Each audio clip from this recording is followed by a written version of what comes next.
താലി. രചനാ സംഭാഷണം രുദ്രപ്രിയ. രാവിലെ നഴ്സറിയിലെത്തിയിട്ടും അവളുടെ മനസ്സ് നിറയെ ഹരി പറഞ്ഞ കാര്യങ്ങളായിരുന്നു. നഷ്ടപ്പെടലിൻ്റെ വേദന എന്താണെന്ന് ഏട്ടത്തേക്കാൾ മുന്നേ അറിഞ്ഞതാണ് ജയേട്ടൻ. ജയേട്ടനും ദേവേട്ടനും ഉറ്റ സുഹൃത്തുക്കളാണ്. പക്ഷേ ഒരിക്കൽ പോലും ദേവേട്ടൻ ജയേട്ടനോട് സഹാനുഭൂതിയോ സഹതാപത്തോടു കൂടി പെരുമാറുന്നതോ ഏട്ടത്തി കണ്ടിട്ടുണ്ടോ? ജയേട്ടനും അതൊരിക്കലും ഇഷ്ടമല്ല. മോളുടെ കാര്യങ്ങളെല്ലാം നോക്കുന്നത് ജയേട്ടൻ്റെ അമ്മയാണ്. ജയേട്ടൻ്റെ കമ്പനിയിൽ തന്നെയാണ് ദേവേട്ടൻ ജോലി ചെയ്തിരുന്നത്. പക്ഷേ രണ്ടുപേരും തമ്മിൽ ഇത്രയും വലിയ സുഹൃത്തുക്കളാണെന്ന് കമ്പനിയിൽ അധികമാർക്കും അറിയില്ല എന്നതാണ് സത്യം. ഓർമ്മകളിൽ അവൾ തട്ടിയും തടഞ്ഞും ഒഴുകി നടന്നു. ഇതെന്തൊരു ആലോചനയാണ് ദേവി. വന്ന നേരം മുതൽ നീ ഇരിപ്പാണല്ലോ. ഇതെന്താ പെണ്ണേ നിനക്ക്? രമ്യ വന്ന് തോളിൽ പിടിച്ചുകൊണ്ട് ചോദിക്കുമ്പോഴാണ് ദേവി ഓർമ്മകളുടെ കുത്തൊഴുക്കിൽ നിന്നും പുറത്തേക്ക് വന്നത്. ഒന്നുമില്ലടി, ഞാൻ വെറുതെ ഇങ്ങനെ ഓരോന്നോർത്തിരിക്കുകയായിരുന്നു. നിന്റെ ഈ ആലോചനയൊക്കെ കുറയട്ടെ എന്ന് കരുതിയല്ലേ നമ്മൾ ഇവിടേക്ക് കൂട്ടിക്കൊണ്ടു വന്നത്. ഇടയ്ക്ക് കുറച്ചുനാൾ ഈ ആലോചന കുറഞ്ഞിരുന്നതാണ്. പിന്നെന്താ വീണ്ടും? ദേവി രമ്യയെ നോക്കി. ആലോചനകൾക്ക് കുറവുണ്ടായിട്ടല്ല രമ്യയെ, പക്ഷെ അവയ്ക്കൊക്കെ എൻ്റെ നഷ്ടങ്ങളെ ഓർമ്മപ്പെടുത്താൻ മാത്രമേ കഴിയുകയുള്ളൂ. ഞാനിപ്പോൾ ജീവിക്കുന്നത് എനിക്ക് വേണ്ടിയല്ല. എൻ്റെ ചുറ്റിലും കുറേ ആൾക്കാരുണ്ട്. അവരുടെ മുഖത്തെ പുഞ്ചിരിക്ക് വേണ്ടിയാണ്. ഞാൻ സങ്കടപ്പെട്ടിരിക്കുന്നത് കണ്ടാൽ അവർക്ക് സഹിക്കില്ല. ദേവി ദീർഘമായി നിശ്വസിച്ച് എഴുന്നേറ്റു. അപ്പോഴാണ് ആയയുടെ കയ്യിലിരിക്കുന്ന കുഞ്ഞിലേക്ക് അവളുടെ ശ്രദ്ധ നീങ്ങിയത്. ഇതേതാ രമ്യ ഈ കുഞ്ഞ്? ന്യൂ അഡ്മിഷനാണോ? ശരിക്കും പറഞ്ഞാൽ ഈ മോൾ ഇവിടെ വന്നിട്ട് ഏകദേശം 6 മാസത്തിൽ കൂടുതലായി. ഇടയ്ക്കിടയ്ക്ക് വരും, ഇടയ്ക്കിടയ്ക്ക് വരില്ല, അങ്ങനെയാണ്. നീ വന്നതിന് ശേഷം മോൾ വന്നിട്ടേ ഇല്ലെന്ന് തോന്നുന്നു. അതാണ് നീ കാണാതെ പോയത്. കയ്യിലിരിക്കുന്ന കുഞ്ഞു കളിപ്പാട്ടം മാറി സതിയെ തല്ലുന്നു. സതി അത് കണ്ട് ആർത്തിച്ചിരിക്കുമ്പോൾ കുഞ്ഞിന് വലിയ സന്തോഷം തോന്നി. ദേവി ഏറെ നേരം ആ കുഞ്ഞിനെ തന്നെ നോക്കി നിന്നു.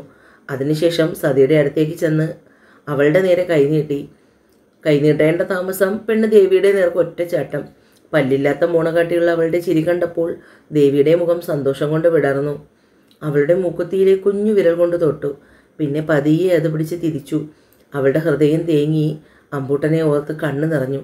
എത്ര അമർത്തി പിടിച്ചിട്ടും കണ്ണുനീർ തുള്ളികൾ കവിളിലൂടെ ഞെരിഞ്ഞുടഞ്ഞ് താഴേക്ക് വീണു. ദേവി, നീ കരയുവാണോ? എന്താടി ഇത്? ദേ മോള് നോക്കുന്നു. രമ്യ, മോളുടെ പേരെന്താണ്? ഏതോ പ്രായമായ സ്ത്രീയുടെ പേരാണ് കുഞ്ഞിന് വെച്ചേക്കുന്നത്. ഞങ്ങളിവിടെ മാധു അങ്ങനെയാണ് വിളിക്കാറ്. ആണോ വാവേ? ആണോടി ചക്കരെ? നിന്റെ പേര് മാധു എന്നാണോ? വയറിലെക്കിളയിട്ട് ദേവി അവളെ കൊഞ്ചിച്ചു. പെണ്ണ് കുലുകുലേ ചിരിച്ചു. എന്തോ ദേവിയും കുഞ്ഞുമായി പെട്ടെന്നടുത്തു. അവളെ എടുക്കുമ്പോൾ അറിയാതെ മാറിൽ പാൽ നുരയുന്നത് പോലെ. കുഞ്ഞിന് കൊണ്ടുവന്ന പൊടി കലക്കി പാൽക്കുപ്പിയിലാക്കി കൊടുത്തതെല്ലാം ദേവി തന്നെയാണ്. മറ്റുള്ള കുട്ടികൾക്ക് 3-4 വയസ്സായതാണ്. അതിലേറ്റവും ചെറുതും മാധുവായിരുന്നു. കിടക്കാൻ നേരം ദേവി മടിയിൽ കിടത്തി തുടയിൽ തട്ടി കുഞ്ഞിനെ ഉറക്കി. അവളുടെ മുഖം മാറത്തമരുമ്പോൾ ദേവിക്ക് നെഞ്ചു പൊടിഞ്ഞു. നിണം വാർന്നൊഴുകുന്നത് പോലെ തോന്നി. പലപ്പോഴും കണ്ണുകൾ അനുസരണക്കേട് കാട്ടി. വൈകുന്നേരം ഒരുവിധം പിള്ളേരും പോയി കഴിയുമ്പോഴാണ് ദേവിയും രമ്യയും ഇറങ്ങുന്നത്.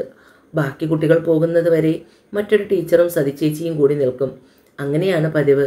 പക്ഷേ ഇന്നെന്തോ ദേവിക്ക് മാധുവിനെ വിട്ടു പോകാൻ തോന്നിയില്ല. ഒടുവിൽ രമ്യ വഴക്ക് പുലർഞ്ഞ് വിളിച്ചുകൊണ്ട് പോയപ്പോഴാണ് അവൾ പോകാൻ സമ്മതിച്ചത്. വീട്ടിലെത്തുമ്പോൾ മുതൽ അവൾക്ക് അമ്മയോട് പറയാൻ ആ കുഞ്ഞിപ്പെണ്ണിൻ്റെ കാര്യം മാത്രമേ ഉണ്ടായിരുന്നുള്ളൂ. ഞായറാഴ്ച രാവിലെ 10 മണി കഴിഞ്ഞപ്പോൾ ദത്തൻ്റെ വീട്ടിൽ നിന്നും അമ്മാവന്മാരും മറ്റും വന്നിരുന്നു. അവിടെ അമ്മയെയും മോനും മുഖത്തോട് മുഖം നോക്കി തളർന്നു. ഇത്രയും അടുത്ത മുഹൂർത്തത്തിൽ നമുക്ക് ചടങ്ങങ്ങ് നടത്താം.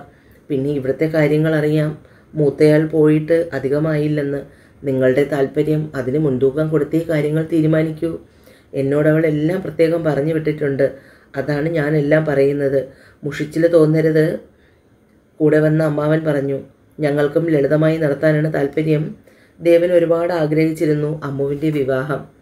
ആർഭാടമൊട്ടും കുറയാതെ ചെയ്യാൻ വേണ്ടുന്നതൊക്കെ എൻ്റെ കുട്ടി ചെയ്തു വച്ചിട്ടുണ്ട്. പക്ഷേ ഒന്നും കാണാനുള്ള ഭാഗ്യം ഈശ്വരൻ കൊടുത്തില്ല. അതിലേ ദുഃഖമുള്ളൂ. ഭവാനെ, അമ്മാവൻ ഏങ്ങലോടെ പറഞ്ഞു. അത് കേട്ടപ്പോൾ ഹരിയുടെയും അമ്മുവിൻ്റെയും അമ്മയുടെയും നെഞ്ചു കൊളുത്തി വലിച്ചു. എല്ലാം കേട്ടുകൊണ്ട് കതകിൻ്റെ പിന്നിൽ നിന്നവളുടെ കണ്ണുകളും പൊട്ടി ഒഴുകുകയായിരുന്നു. എൻ്റെ ദേവേട്ടാ, പൊന്നുമോനെ. കാറ്റുപോലെ പതിഞ്ഞുപോയി ദേവിയുടെ ഒച്ച. മനഃപൂർവ്വം മറന്നുവെന്ന് നടിക്കുമ്പോഴും ഓർമ്മകൾ തളർത്തുന്നത് ദേവി അറിഞ്ഞു.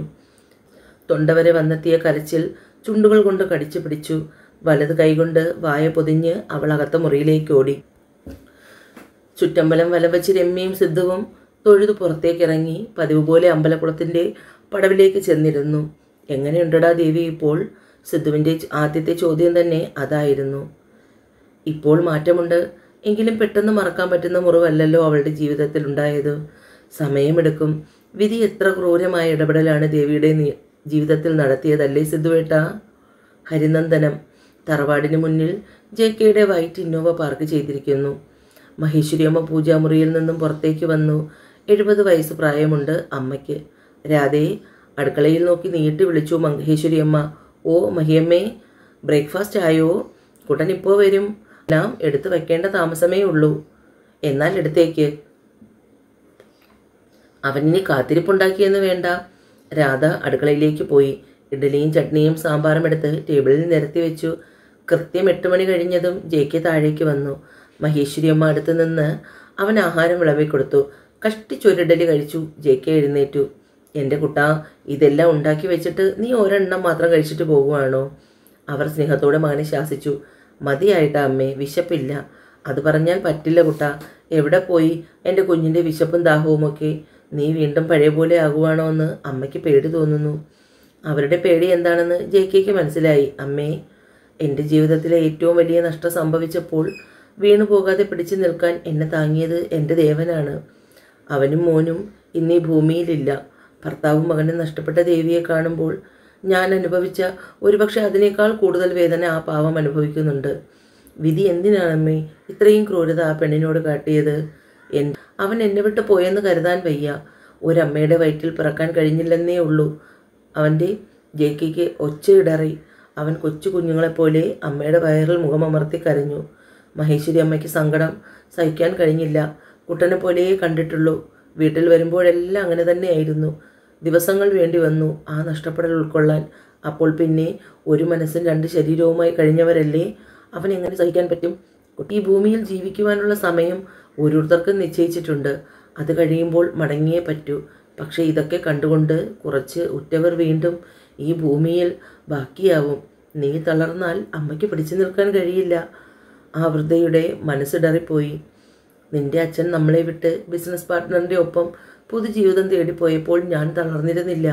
എനിക്ക് നീയുണ്ടായിരുന്നു. പിന്നെ നിന്നെയും ചേർത്ത് പിടിച്ചായി എൻ്റെ ജീവിതം. ഈ ഭൂമിയിൽ നമുക്ക് അനുവദിച്ച കാലം കഴിഞ്ഞു തീർക്കണം. ദേവൻ മോൻ്റെ ഭാര്യയെ കാണണമെന്ന് അമ്മയ്ക്ക് ആഗ്രഹമുണ്ട്. പക്ഷെ കഴിയുന്നില്ല. അതിനെ എന്ത് പറഞ്ഞ് ആശ്വസിപ്പിക്കും? എല്ലാം നഷ്ടപ്പെടുന്നവർക്ക് താങ്ങായി ഈശ്വരൻ എന്തെങ്കിലും ഒരു രൂപത്തിലുണ്ടാകും. അവർക്ക് എന്ത് സഹിക്കുവാനുള്ള കരുത്തും കൊടുക്കും. അമ്മേ, മോൾ ഉണർന്നിട്ടില്ലേ? ഇന്നലെ കുറച്ച് വാശി കൂടുതലായിരുന്നു. അതുകൊണ്ട് ഉറങ്ങാൻ വൈകി. വീട്ടിലെ കാര്യങ്ങളും മോളെ നോക്കുന്നതും എല്ലാം കൂടി അമ്മയ്ക്ക് ബുദ്ധിമുട്ടാകുന്നെങ്കിൽ നമുക്ക് ആരെങ്കിലും ഒരാളെ ഏർപ്പാടാക്കാം. വേണ്ടടാ, മോള് പ്ലേ സ്കൂളിൽ പോകുന്നത് വരെയുള്ള ബുദ്ധിമുട്ടല്ലേ ഉള്ളൂ. അത് കഴിയുമ്പോൾ എനിക്കിവിടെ വേറെ എന്താ ജോലി? നീ പിന്നെ ദേവൻ്റെ വീട്ടിലേക്ക് പോയില്ലേ? ഇടയ്ക്കൊന്ന് അവിടെ പോയി അവരെയൊക്കെ കാണണം. അവർക്കും അത് ആശ്വാസമായിരിക്കും. പിന്നീട് അങ്ങോട്ട് പോകാൻ തോന്നിയില്ലമ്മ. ഇടയ്ക്ക് ഹരിയെ വിളിക്കും, വിശേഷങ്ങളൊക്കെ അന്വേഷിക്കും. കഴിഞ്ഞ ദിവസം വിളിച്ചിട്ടുണ്ടായിരുന്നു. അപ്പോഴാണ് അറിഞ്ഞത് ഉടനെ തന്നെ അമ്മുവിൻ്റെ വിവാഹം കാണുമെന്ന്. അമ്മുവിൻ്റെ വിവാഹത്തെക്കുറിച്ച് ദേവൻ ഒരുപാട് സ്വപ്നം കണ്ടിരുന്നു. എപ്പോഴും അതിനെക്കുറിച്ച് പറയുകയും ചെയ്യുമായിരുന്നു. പക്ഷെ ഒന്നും കാണാനുള്ള യോഗം അവനുണ്ടായില്ല. ഇനി അതും പറഞ്ഞിട്ട് കാര്യമില്ല. കുട്ടാ, ഞാൻ നിന്നോട് പറഞ്ഞ കാര്യം എന്തായി? ഇന്നലെയും ഫോൺ ഉണ്ടായിരുന്നു. ഈ ചോദ്യത്തിന് ഞാൻ എത്രയോ തവണ മറുപടി പറഞ്ഞതാണമ്മേ. ഇനിയും ഒരു വിവാഹം അത് വേണ്ട. ചിത്ര മാത്രമേ പോയിട്ടുള്ളൂ. എനിക്കെൻ്റെ മോളുണ്ട്. അവൾ മാത്രം മതി ഇനി അങ്ങോട്ട്. മറ്റൊന്നിന് സ്ഥാനമില്ല. നിന്റെ ജീവിതം ഇങ്ങനെ പാഴായി പോകുന്നത് എനിക്ക് കാണാൻ വയ്യ കുട്ടാ. എൻ്റെ മോള് കൂടെയുള്ളപ്പോൾ എങ്ങനെയാണ് അമ്മ എൻ്റെ ജീവിതം പാഴായി പോകുന്നത്? അമ്മ എനിക്ക് വേണ്ടി ജീവിച്ചില്ലേ? അതുപോലെ ഞാൻ എൻ്റെ മോൾക്ക് വേണ്ടി ജീവിക്കുകയാണ്. എൻ്റെ ജീവിതത്തിൽ ഞാൻ മറ്റൊരു കൂട്ട് ആഗ്രഹിക്കുന്നില്ല. എനിക്ക് എൻ്റെ മോള് മാത്രം മതി. എൻ്റെ കണ്ണടഞ്ഞാൽ പിന്നെ നീ തനിച്ചാവില്ലേ? നിൻ്റെ മോൾ ഇപ്പോൾ ചെറുതാണ്. പക്ഷെ അവൾ വളർന്നു വരുന്തോറും ഒരമ്മയ്ക്ക് മാത്രം ചെയ്തു കൊടുക്കാവുന്ന പല കടമകളുമുണ്ട്. അതെങ്കിലും നീ മനസ്സിലോർത്താൽ മതി. ജയകൃഷ്ണൻ്റെ മറുപടിക്ക് കാത്തു നിൽക്കാതെ മഹേശ്വരി അമ്മ കഴിച്ച പാത്രങ്ങളുമായി എടുത്തുകൊണ്ട് നേരെ അടുക്കളയിലേക്ക് പോയി. മുറിയിൽ ചെല്ലുമ്പോൾ മോൾ ഉറക്കമാണ്. അവളെ ഒന്നുകൂടി പുതച്ച് തലേണ വെച്ചു കൊടുത്ത് ജെയ്ക്ക് ഫ്രഷാവാൻ കയറി. രാവിലെ അമ്മ ഉണർന്നു നോക്കുമ്പോൾ ദേവി ഒരുങ്ങി ഇറങ്ങുന്നു. എവിടേക്കാ മോളെ ഇത്ര രാവിലെ? അമ്മ അടുത്തേക്ക് വരുമ്പോൾ അവൾ വേഗം കണ്ണു തുടച്ചു. ഞാൻ അമ്പലത്തിൽ പോയിട്ട് വരാം അമ്മേ. എന്താ മോളെ കണ്ണ് നിറഞ്ഞിരിക്കുന്നേ? നീ കരഞ്ഞോ? ഏയ് ഇല്ല ഇല്ലമ്മേ, കണ്ണിൽ കരട് പോയതാണ്. എൻ്റെ ദേവൻ്റെ ജന്മനക്ഷത്രമാണ്. അത് അമ്മയും മറന്നിട്ടില്ല. മോള് പോയി തൊഴുതു വാ, അത് മാത്രമല്ലേ നമുക്ക് കഴിയൂ. ഞാൻ പോയിട്ട് വരാം അമ്മേ. പാടവരമ്പത്തുകൂടി ദേവി നടന്നു. അവളെ പൊതിഞ്ഞു പോകുന്ന കാറ്റിനിപ്പോൾ ദേവൻ്റെ മണമായിരുന്നു. ദേവേട്ടാ, എത്ര നിയന്ത്രിച്ചിട്ടും ദേവി ഏങ്ങിപ്പോയി. പിടിച്ചു നിൽക്കാൻ ആവത് ശ്രമിക്കുന്നുണ്ട്. പക്ഷെ ചിലപ്പോൾ തളർന്നു പോകുന്നു, മടുത്തു പോകുന്നു. ആർക്കൊക്കെയോ വേണ്ടി ഞാൻ. അമ്പലത്തിലധികം ആരുമില്ലായിരുന്നു. അതുകൊണ്ട് തന്നെ ഒരുപാട് പേരുടെ ചോദ്യങ്ങളിൽ നിന്നും ഒഴിവായി. ഭഗവാന്റെ മുന്നിൽ നിൽക്കുമ്പോൾ അവൾക്ക് പ്രാർത്ഥിക്കാൻ ഒന്നുമില്ലായിരുന്നു. ഈശ്വര, എന്തിനാ എന്നോടിങ്ങനെ? മനഃപൂർവ്വം ഞാൻ ആരോടും ഒരു ദ്രോഹവും ചെയ്തിട്ടില്ല. എന്നിട്ടും എന്തിനാ എൻ്റെ ദേവേട്ടനെ മോനെ എന്നിൽ നിന്നും പിടിച്ചു വാങ്ങിയേ, എന്നെ തനിച്ചാക്കിയേ? ഇരു കവിളിലൂടെയും കണ്ണുനീർ ഒഴുകിയിറങ്ങി. എല്ലാ നടകളിലും അവൾ തൊഴുതിറങ്ങി. കാറിൽ നിന്നും മഹേശ്വരി അമ്മ ഇറങ്ങി മോളുമായി. അമ്പലത്തിൽ കയറുമ്പോൾ കുഞ്ഞു തോളിലിരുന്ന് വല്ലാതെ ബഹളം. നിലത്തേക്ക് ഇറക്കണോ മോളൂട്ടിക്ക്?